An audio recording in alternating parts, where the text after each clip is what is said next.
ধর্ষকের মৃত্যুর আগে ধর্ষী তাকে মৃত্যুবরণ করতে হয়। এটা হচ্ছে আমাদের সোনার বাংলাদেশ। একজন ধর্ষকের জীবনের মূল্যটা এত বেশি যে তাকে ফাঁসির মঞ্চে দাঁড় করা যাবে না। আমরা বাংলাদেশে কয়জন ধর্ষকের নাম জানি যাকে কঠোর থেকে কঠোরতম শাস্তি দেওয়া হয়েছে, যাকে ফাঁসির মঞ্চে দাঁড় করা হয়েছে? আমরা কি আদৌ কেউ জানি না। অথচ আমরা কতগুলো যারা ধর্ষিত হয়েছে তাদের নাম জানি। অনেক বড় এই লিস্ট, আসলে অনেক বড়, বলে শেষ করা যাবে না। কুমিল্লার তনু, মাগুরার আসিয়া, 2 দিন আগেও কিশোরগঞ্জে 8ম শ্রেণীর একটি ছাত্রীকে বাসা থেকে তুলে নিয়ে ধর্ষণ করা হচ্ছে। বাবার হাতে মেয়ে ধর্ষিত হচ্ছে, ভাইয়ের হাতে বোন ধর্ষিত হচ্ছে। আমরা আসলে নিরাপদটা কোথায়? আমার মনে হচ্ছে আমরা যেন আইয়ামে জাহেলিয়া যুগে চলে গিয়েছি।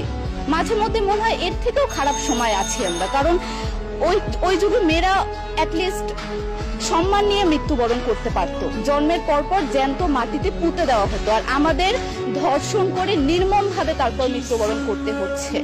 যদি সরকার আমাদের ওই নিরাপত্তা নাই দিতে পারে, তাহলে সরকারের কাছে আমাদের অনুরোধ, আমাদের জ্যান্ত মাটিতে পুঁতে দেখ। আমরা বেঁচে থাকতে চাই না, আমরা সম্মান নিয়ে মৃত্যুবরণ করতে চাই। আমরা এই দেশে থাকতে চাই না যে এই দেশে আমাদের কোনো নিরাপত্তা নেই, যে এই দেশে রাস্তা দিয়ে হাঁটলে আমাদের মধ্যে একটা আতঙ্ক কাজ করে, কখন কি না কি হয়ে যায়। আইন উপদেষ্টা বললেন যে ধর্ষকের নাকি ফাঁসি দেওয়া সম্ভব হবে না, তাহলে নাকি নিরীহ মানুষকেও মাঝে মধ্যে ফাঁসির ব্যবস্থা করা, মিথ্যা মামলায় ফাঁসিয়ে দিয়ে ফাঁসির ব্যবস্থা করা হতে পারে।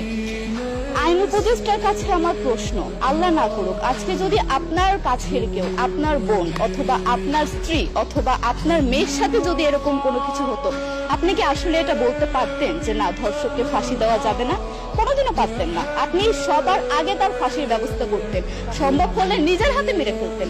তাহলে আমাদের বেলায় কেন এত বৈষম্য? আমরা কি দোষ করেছি? আমরা কি নারী না? আমরাও তো কারো বোন, আমরাও তো কোনো বাবার সন্তান, আমাদেরও তো বেঁচে থাকার অধিকার আছে, তাই না? কিছু হলে মেয়েদের পোশাকের দোষ দেওয়া হয়। আমার কাছে প্রশ্ন, একটা 8 বছরের শিশুর মধ্যে এরকম কি থাকতে পারে যেটা একটা পুরুষকে অ্যাট্রাক্ট করবে, যেটা একটা পুরুষকে সিরিয়াস করবে?